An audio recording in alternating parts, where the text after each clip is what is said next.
Hey everyone, it's Mike Andes with Landscape Business Course. Today is a midweek motivation meeting that we have with our employees at the beginning of the day out at the Whatcom County location. It is not a mandatory meeting, so usually 5 to 10 people show up. We do it about 30 minutes before everyone else comes to the office to get their day started. Today, we go over the numbers from our August 2020 P&L, profit and loss statement. There's a video that you can also watch that actually shows this breakdown that I'm showing them today. I do another video that you can watch and see that same breakdown in the studio. So if you want to see that for some more detail and context, feel free to watch that one. But the day was just kind of a time to share with the employees, give them as much, we do open book management so they see how much the company is making and all the rest of it. And then we just implemented a profit sharing program with those out in the field as well as the office staff. And so you'll hear some of that mixed in with this as well. So hopefully it's encouraging to you to really open up your book, show your employees your numbers, and realize that a lot of times people are really afraid of the fact that when I make a bunch of money, my employees are gonna be mad. And just you can see that there's gonna be months you're good and bad, and you can explain to them, they can learn from it. And if they're participating in that profit and they're participating in the growth of the business, you're not usually gonna get a whole lot of kickback. So hopefully this is inspiring to you and you can open up your books and begin to have open book management for your team. So let's go ahead and watch the video.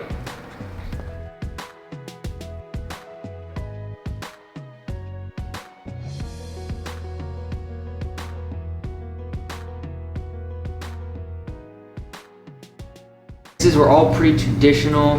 Net income at the end of the month was 67, almost 68 grand. It's one of our best months ever in terms of profitability. The big thing to keep in mind is the fact that months don't really show the whole story. Because, for example, I know that this month our payroll right here, it says 60 grand. That will probably be 90 grand this month, at least. Actually be almost 100, probably more. Because two things didn't happen last month. Number one, we only had 2 pay periods instead of 3, which happens in September. And then also there's this month will be profit sharing. So it'll increase the payroll expenses, right? So, but overall, hey, I'm not complaining. We had a really, really good month in terms of net profit at the bottom here. We did buy one trailer, the D4, or DT4, so those are just shy of 10 grand for the trailer. But other than that, there was no other sunk expenses in terms of assets. So in June, we lost 9 grand, but it was because we bought 2 trucks, a car, we're bought a bunch of the 30-inch mowers. And so that was a lot of the expense there, whereas last month was pretty much kind of how we want to keep it, where it's we're not buying a bunch of assets. So nothing major really. Advertising and marketing, we don't do a whole lot besides just Nextdoor, Facebook, but I use a little bit of the money from the shop here locally to test some stuff out. So we actually ran Snapchat ads last month just to see how it performed. They performed miserably like I thought they were going to, because you're targeting 13 to 20 year olds. But, or should I say that's their main demographic. But it's good to test it. I'm gonna kind of use this location in Mount Vernon to test those things out. Credit card processing, nothing really else out of the ordinary. The office and software, we paid a little bit more because we moved everything here, got a couple computers, things like that. But really nothing else that's out of the ordinary. Truck and equipment, so you take 10,000 out of that, but you'll see this is why it's so important about going to get stuff fixed. We dramatically decreased our cost at Carl's this past month. Significantly. Let me just zoom out here. So you can see here, you got Carl's Moment Star, these charges down here, and then we got, look at this. What's this actually? Graveling repair. Is it the Gravely? Yeah. Yeah, see that's why Michael hates zero turns right there. That $1,200 expense is more than what we would spend, even though they break the small things on the push mowers. This is what we spend on a push mower. This is what we spend on a zero turn. Right? So you're looking at. What was wrong with that? I have no idea. that was the ET2 one, correct? Did we get it fixed? No, because we didn't pay to get it fixed. We sold it to them as is. So let's see what this actually is. Let's just click on it. I don't know what it's for. Gravel repair. So it can also be too sometimes that if we fixed something a month ago, but they just charged our card, so that was in the middle of August. But anyways, that's the general premise. You get things like We did buy 2 trimmers there from Carl's, but in general, these are the kind of expenses we look at when we break something on a push mower or a 30X versus usually hundreds of dollars on a Three trimmers or 400 some butter. Yeah, they're almost $500 a piece if we get a steel attachment on them. Yeah. And the blowers, they're now almost 600, right? Mm-hmm. Yeah. And right now, you just hope and pray you get one because they're so backed up. Like if we get one, and then what we did for ET2, we gave them the ZeroTurn, and we got a 30X mower and a trimmer. So basically, we got like $3,500 worth back for it, and we've used that from my second year in business. So we thought it was pretty good, and we didn't have to fix the wheel. That was gonna cost us how much? $800. I think just the whole wheel assembly was gonna be like $400 or $500. Yeah. And so plus the labor for them to take. And within the next year, we would have had to start problems with that motor just because it's getting so old, right? So that's good though. Like we really dramatically reduced, minus this expense. I don't know what that is for. We really reduced how much we took stuff to Carl's. Like the month before, we had like twice this list. So Caleb and everyone else has been working on that. You guys have been really helpful in that regard. So then in terms of the profit sharing, June obviously brought us down, but then we had a decent July and a really good August. So then what I do is I take everyone that was in the field, divided that out, and then take out the people who were late, the people who weren't here for the whole quarter, and then that's how you kind of come up with that number. So I feel like that number is going to be pretty consistent, I hope. I feel like it's going to get better as we really focus more on profitability. So like going forward, we're not hiring a ton of people, we're not buying a bunch of trucks, we're not getting a bunch of more trailers. We're really trying to focus on what we got and just like maximizing the profitability. We raised the prices on projects last month, which was awesome. And then we're raising the prices on mowing in October. So doing both of those things will really help with the profitability side of things. So that's kind of the goal now for this shop, is really just to focus more on the profitability, not so much growth, and getting more trucks and all the rest of that. So, any questions about that, Pino? What about subcontractors? Yeah, so there was one job we needed help on doing some edging for some boards. So Liberty Construction came in for the day and helped us, basically just labor to do that. And then irrigation repair. This is actually, we make more than that on a project, on a contract, and we bring in Evergreen to do the irrigation, and then we make a little bit more than that. So where was that at? The Festival Squares, the irrigation, and Liberty Construction was on a project that we did, and we just got a little bit overheads on some of the edging for the wood, some like beams, and so we just called in a contractor to do it. I swear. Yeah, we lost on the job a little bit, but like we just needed to make the customer happy, get out of there. So, yeah, and so like traditionally when you look at a profit and loss statement, the two things I look for right away is subcontractors and then tools, supplies, and materials. Because if they'll brag about, or like they'll say, hey, I have X amount of revenue. But if they're doing landscaping and projects, they're gonna get sucked up with a bunch of tools and supplies, like materials. Like that's like, you don't really make money on those. Like you make some markup, but that's like cost of materials. That cost gets passed to the customer. But yeah, it's still considered revenue, right?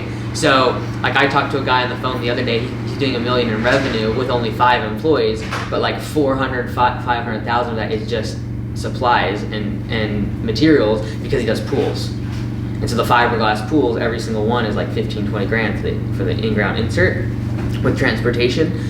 And so it dramatically makes the revenue number look big, right? And so like that's why the last couple of days I shared a little bit of our back end I've never done before on profitability, because it's not enough just to look at the revenue. Like it just is a bad number to look at, right? You look at June versus August, we had 1 month where we lost money and made just a little bit less revenue. And then this month, we made a little bit more revenue, but like infinitely and more profit, right? So that's why it's always important to keep the profitability in mind. And like when you're growing, you're not gonna get these numbers, right? So like that's why we started doing the profit sharing. That's why we took $50,000 for the franchise this right now, because now we can focus on profitability instead of like buying trucks every month, buying equipment every month, getting new employees every month. It just costs a lot of money. So that's kind of P&L in a small little bit. Any other questions on that? Cool. I wanted to go over one thing, or I had a thought the other day. I shared it with Nick, and I thought I'd share it here. And that is just in general kind of like,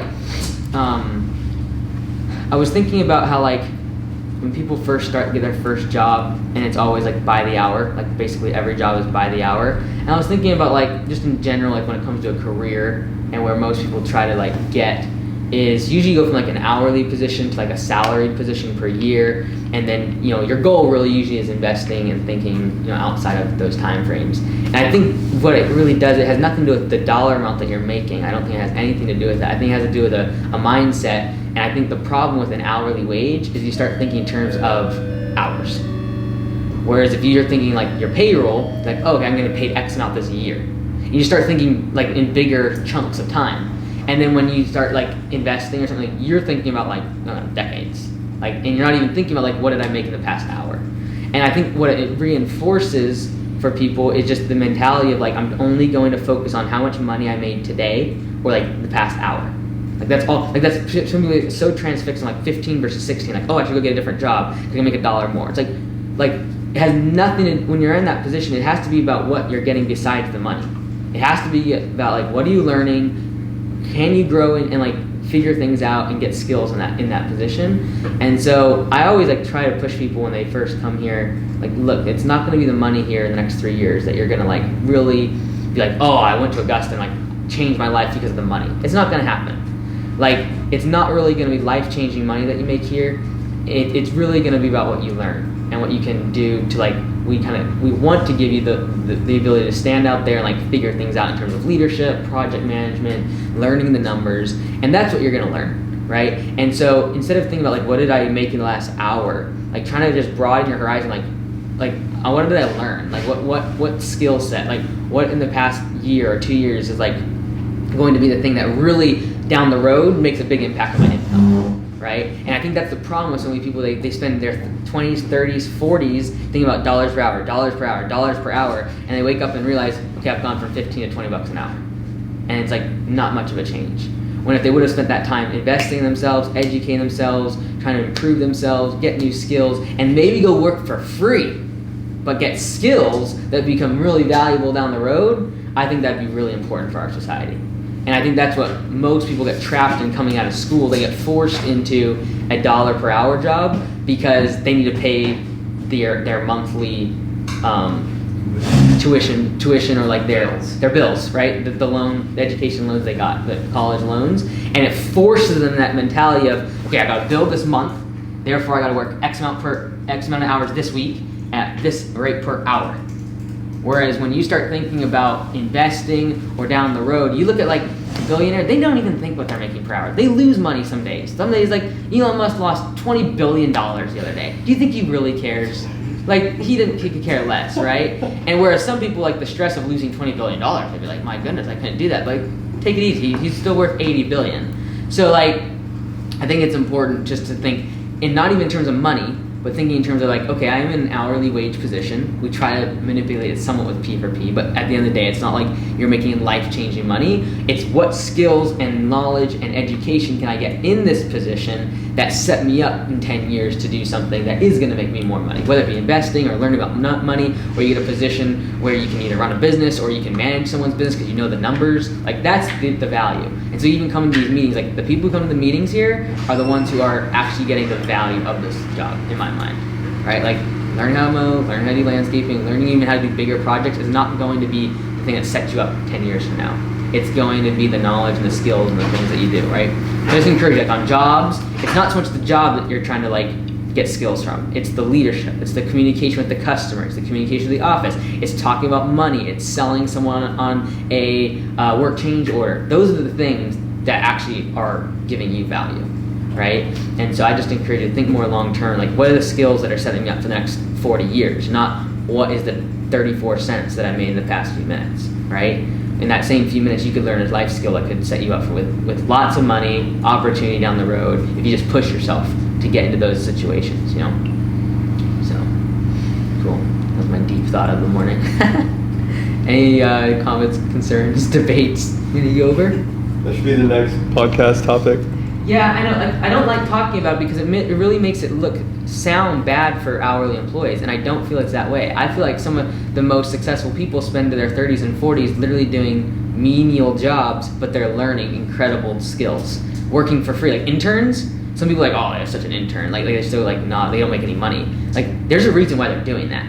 Because they know that the skills they get from that free position, or like $5 an hour that they're making, is gonna set them up way better down the road. And so I think interns it's not even about the money make or even the skills, it's the mindset of like, I'm not making any money right now, like dollars off the table. I'm just here for the skills. Like honestly, if you get a business where you could just literally have people in that mindset, they do so much better because they're there for the skills, the learning, and the knowledge, not how much am I making dollars per hour, right? It just forces you into like small thinking and like short-term thinking, you know? I think you should still do an episode on that.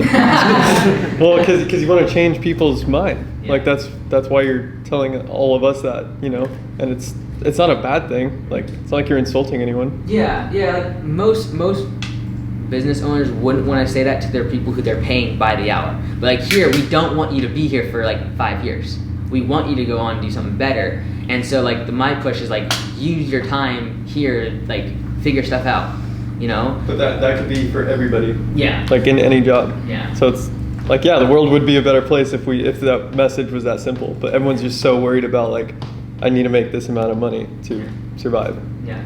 And you know that when it comes down to like minimalism, or like how can you reduce your monthly expenses so you don't have to think about that. Like some people can't go get the job that they would learn a lot more in the next 3 years.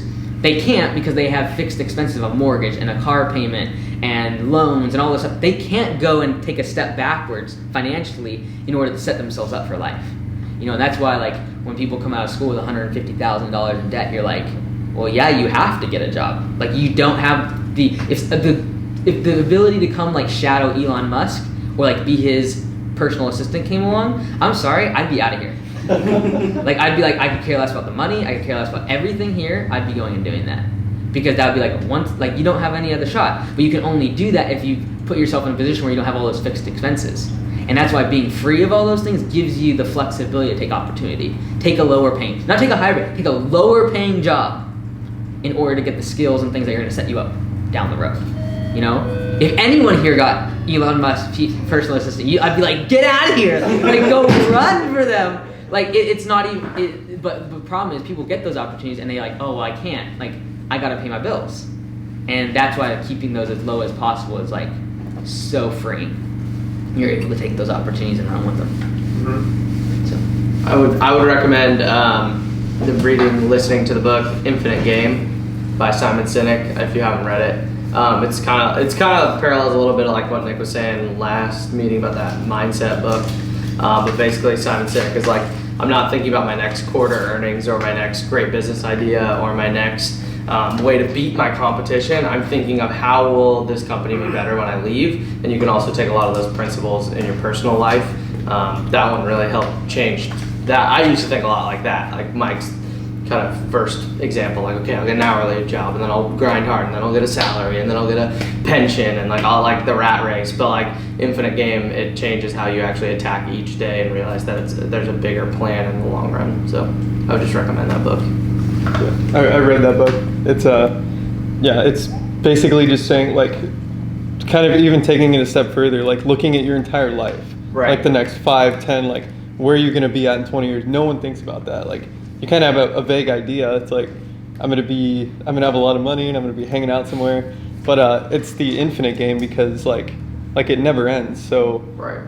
like you're just a cog in the machine if you just go through your life like by the motions, just paying the money. But if you focus on adding value to other people's lives or your own life during that, then like you're gonna be the one that's happy in the end. Right. any words of wisdom for us, Isaac? That's yourself. Absolutely. Awesome. Thanks so much, everyone. Have a great